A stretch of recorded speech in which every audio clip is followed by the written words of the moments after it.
Halo anak-anak, kali ini kita akan mempelajari tentang sistem koloid. Hal-hal yang akan kita pelajari di dalam sistem koloid yang pertama adalah pengertian sistem koloid, yang kedua adalah komponen penyusun koloid, dan yang ketiga jenis-jenis koloid. Pengertian sistem koloid adalah suatu bentuk campuran yang keadaannya terletak antara larutan dan suspensi. Ada tiga jenis campuran, yang pertama adalah larutan, yang kedua adalah koloid, dan yang ketiga adalah suspensi. Penggolongan ini didasarkan pada besarnya ukuran partikel. Contohnya, air dengan garam, ini merupakan contoh dari larutan. Yang kedua, susu adalah contoh dari koloid, dan yang ketiga, pasir dan air adalah contoh dari suspensi. Berikut adalah tabel perbandingan antara sifat larutan, koloid, dan suspensi. Yang pertama, larutan bersifat homogen. Artinya kita tidak dapat lagi membedakan mana zat terlarut dan juga pelarut karena mereka sudah menyatu, walaupun kita menggunakan mikroskop ultra. Untuk koloid secara makroskopis bersifat homogen, tetapi heterogen jika diamati dengan mikroskop ultra.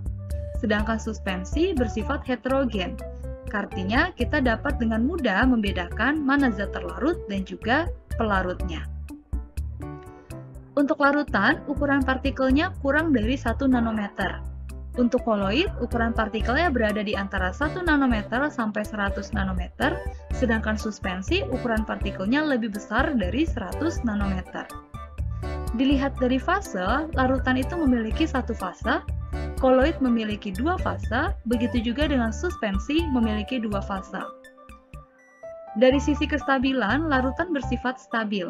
Stabil di sini artinya ketika kita mencampurkan zat terlarut dan pelarut, lalu diaduk, kemudian didiamkan, maka tidak akan terjadi pemisahan. Maka di sini larutan dikatakan stabil. Untuk koloid pada umumnya stabil. Artinya di sini bisa saja koloid bersifat tidak stabil pada kondisi-kondisi tertentu. Sedangkan suspensi bersifat tidak stabil. Jadi ketika dilarutkan zat terlarut ke dalam pelarut, lalu diaduk, kemudian didiamkan, maka yang terjadi adalah zat terlarutnya memisah atau pengendapan. Yang kelima, larutan tidak dapat disaring dengan penyaringan biasa. Kalau koloid tidak dapat disaring, tetapi dapat digunakan penyaringan ultra. Sedangkan suspensi dapat disaring dengan menggunakan penyaringan biasa. Komponen penyusun koloid terdiri dari fase terdispersi dan juga fase pendispersi. Untuk fase terdispersi ini serupa dengan zat terlarut, sedangkan fase pendispersi ini serupa dengan pelarut. Kali ini kita akan membandingkan jenis-jenis koloid berdasarkan fase terdispersi, medium pendispersi, dan juga nama koloidnya. Kita akan membagi fase terdispersinya ke dalam 3 wujud zat, yaitu gas, cair, dan padat. Begitu juga medium pendispersi, kita akan bedakan berdasarkan wujudnya gas cair padat, gas cair padat, gas cair padat. Kita melakukan pengelompokan seperti ini untuk memudahkan kita memberikan dan mengingat nama dari masing-masing koloid berdasarkan fase terdispersi dan juga pendispersinya. Untuk fase terdispersi gas di dalam medium pendispersi gas ini bukan merupakan suatu koloid. Untuk fase terdispersi gas di dalam medium pendispersi cair, nama koloidnya adalah busa atau buih, dengan contohnya krim dan busa sabun. Untuk fase terdispersi gas di dalam medium pendispersi padat, namanya adalah busa padat, dengan contohnya batu apung dan karet busa. Sekarang kita masuk ke fase terdispersi cair dengan medium pendispersi cair. Nama koloidnya adalah emulsi, contohnya adalah susu dan Scott emulsion.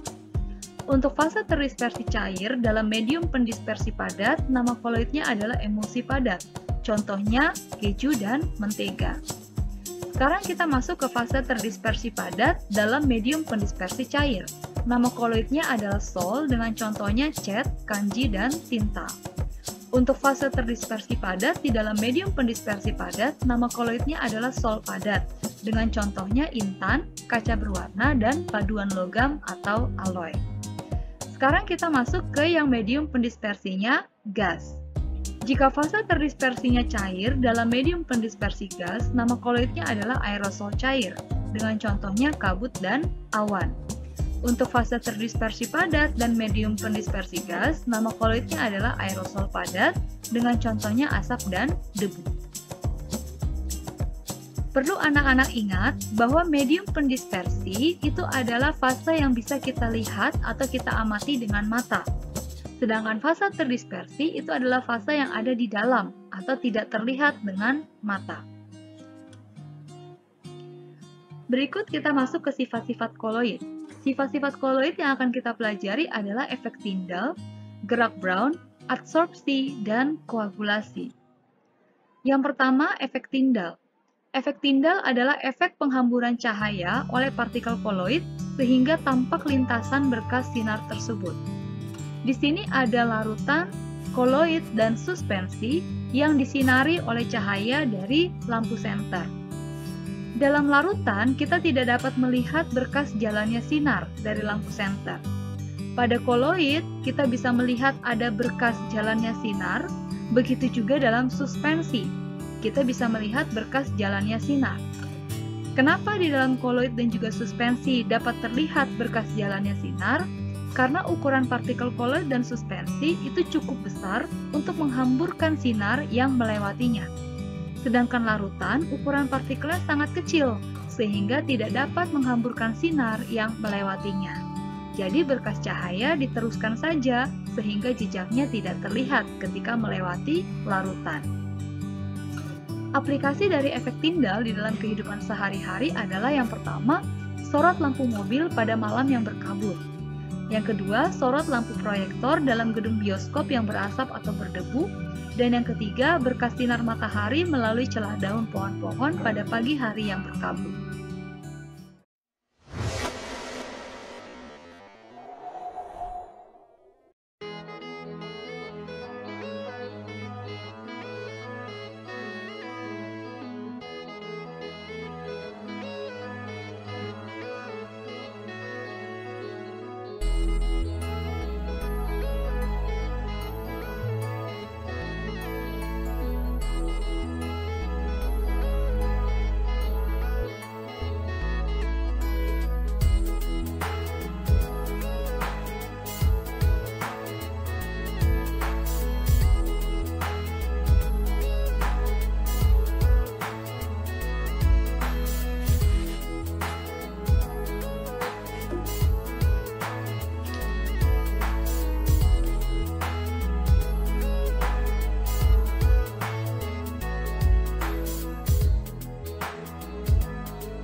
Sifat yang kedua adalah gerak Brown. Gerak Brown adalah gerakan partikel koloid dengan lintasan yang lurus dan arah yang acak atau zigzag karena adanya tumbukan antar partikel terdispersi dengan medium pendispersinya. Ini adalah gambaran gerak Brown yang dapat diamati dengan menggunakan mikroskop ultra. Sifat yang ketiga adalah adsorpsi. Adsorpsi adalah peristiwa penyerapan muatan oleh permukaan-permukaan partikel koloid. Nah, partikel koloid sebenarnya netral, tetapi karena adanya sifat adsorpsi ini, maka menyebabkan partikel koloid dapat bermuatan listrik. Jika koloid menyerap muatan positif dari lingkungannya, maka koloid akan menjadi bermuatan positif. Dan jika koloid menyerap muatan negatif dari lingkungannya, maka dia akan menjadi bermuatan negatif. Contoh aplikasi dari sifat adsorpsi yang pertama adalah pemutihan gula tebu. Yang kedua, kerja norit dalam menyerap racun. Dan yang ketiga, penyerapan keringat oleh deodoran. Berikutnya, elektroforesis. Jika koloid dapat diletakkan di medan listrik, maka partikelnya akan bergerak ke arah muatan listrik yang berlawanan dengan muatan koloid tersebut. Misalnya, koloid yang bermuatan positif, jika diletakkan di dalam medan listrik, maka dia akan pergi ke arah medan listrik yang bermuatan negatif. Sedangkan jika koloid tersebut bermuatan negatif, maka dia akan pergi ke arah medan listrik yang bermuatan positif. Jadi, elektroforesis dapat kita gunakan untuk menentukan jenis muatan dari koloid. Contoh aplikasi dari elektroforesis adalah yang pertama pengendap Cottrell dan yang kedua identifikasi DNA. Sifat berikutnya adalah koagulasi. Koagulasi adalah penggumpalan partikel koloid sehingga dapat membentuk endapan. Di awal, kita sudah mempelajari ciri-ciri dari partikel koloid, yaitu pada umumnya stabil. Tetapi pada kondisi-kondisi tertentu, koloid bisa saja tidak stabil. Nah, apa penyebabnya? Yang pertama, pencampuran koloid yang berbeda muatan. Sebelumnya kita sudah mengetahui bahwa koloid tersebut bersifat netral, tetapi koloid memiliki sifat adsorpsi yang memungkinkan dia untuk menyerap muatan dari sekitarnya. Jika koloid tersebut menyerap muatan dari sekitarnya yang bermuatan positif, maka koloid akan menjadi bermuatan positif. Dan ketika koloid tersebut dicampur dengan koloid yang berbeda muatan atau yang bermuatan negatif, maka yang terjadi adalah koagulasi atau penggumpalan. Yang kedua, adanya elektrolit juga dapat menyebabkan koagulasi pada koloid. Apa itu larutan elektrolit? Larutan elektrolit adalah larutan yang dapat menghantarkan listrik, karena di dalamnya ada ion-ion positif dan negatif yang bergerak bebas. Ketika koloid yang bermuatan negatif dimasukkan ke dalam larutan elektrolit, maka koloid tersebut akan menarik ion positif dan mereka akan menjadi menggumpal. Sedangkan koloid yang bermuatan positif akan menarik ion negatif sehingga menyebabkan koloid tersebut menggumpal. Semakin besar muatan ion, semakin kuat daya tarik menariknya dengan partikel koloid sehingga semakin cepat terjadi koagulasi. Contoh aplikasi dari koagulasi di sini adalah pembentukan delta muara sungai. Lalu karet dalam lateks digumpalkan dengan asam format dan juga lumpur dalam air digumpalkan dengan tawas. Karena koloid dapat bersifat tidak stabil, maka kita harus menjaga kestabilan koloid. Caranya adalah yang pertama dengan menghilangkan muatan koloid. Penghilangan muatan koloid dapat dilakukan dengan cara dialisis. Dialisis adalah proses menghilangkan muatan koloid dengan cara memasukkan koloid ke dalam membran semi-permeable. Anak-anak pernah dengar istilah hemodialisis? Ya, hemodialisis adalah proses cuci darah. Darah adalah salah satu contoh koloid di dalam tubuh manusia. Darah adalah koloid padat dalam cair. Karena darah adalah koloid dan darah juga memiliki sifat atau berfungsi sebagai alat transportasi di dalam tubuh, maka sangat dimungkinkan darah untuk membawa muatan-muatan baik itu positif ataupun negatif di dalam tubuh kita. Jika darah membawa muatan di dalam tubuh, maka bisa saja darah bermuatan. Dan jika darah bermuatan, entah itu positif atau negatif, lalu dia bertemu dengan muatan yang lain, maka dapat dimungkinkan darah menjadi menggumpal atau terkoagulasi. Lalu bagaimana jika darah kita terkoagulasi? Yang terjadi adalah penyumbatan pembuluh darah. Wah, bahaya sekali bukan? Maka harus dicuci darah tersebut. Tenang saja, di dalam tubuh manusia yang normal ada organ tubuh yang bertugas untuk membersihkan darah, yaitu ginjal. Tetapi jika ginjal manusia sudah bermasalah atau tidak berfungsi sebagaimana mestinya, maka manusia atau orang tersebut perlu melakukan hemodialisis. Karena apa? Karena kalau darah kita tidak dibersihkan, maka yang terjadi adalah penggumpalan darah. Dan kalau darah sudah menggumpal, maka yang terjadi adalah penyumbatan pembuluh darah. Kemudian penambahan stabilisator koloid. Stabilisator koloid yang bisa ditambahkan itu adalah yang pertama emulgator. Emulgator adalah zat yang ditambahkan ke dalam suatu emulsi. Emulsi di sini adalah koloid cair dalam cair atau cair dalam padat. Tujuan penambahan emulgator adalah untuk menjaga koloid agar tidak mudah terpisah. Anak-anak pernah mencampurkan air dengan minyak? Air dengan minyak tentu saja tidak bisa menyatu, tetapi kita bisa membuat air dan minyak menyatu dengan cara menambahkan sabun ke dalamnya. Sabun akan berperan sebagai emulgator. Stabilisator yang kedua adalah koloid pelindung. Koloid pelindung adalah koloid yang ditambahkan ke dalam koloid lain yang berfungsi untuk membungkus partikel zat terdispersi sehingga tidak dapat lagi mengelompok.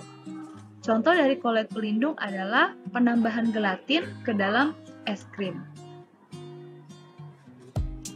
Ya, itu tadi materi tentang sistem koloid. Semoga anak-anak dapat memahaminya. Selamat belajar, Tuhan Yesus memberkati.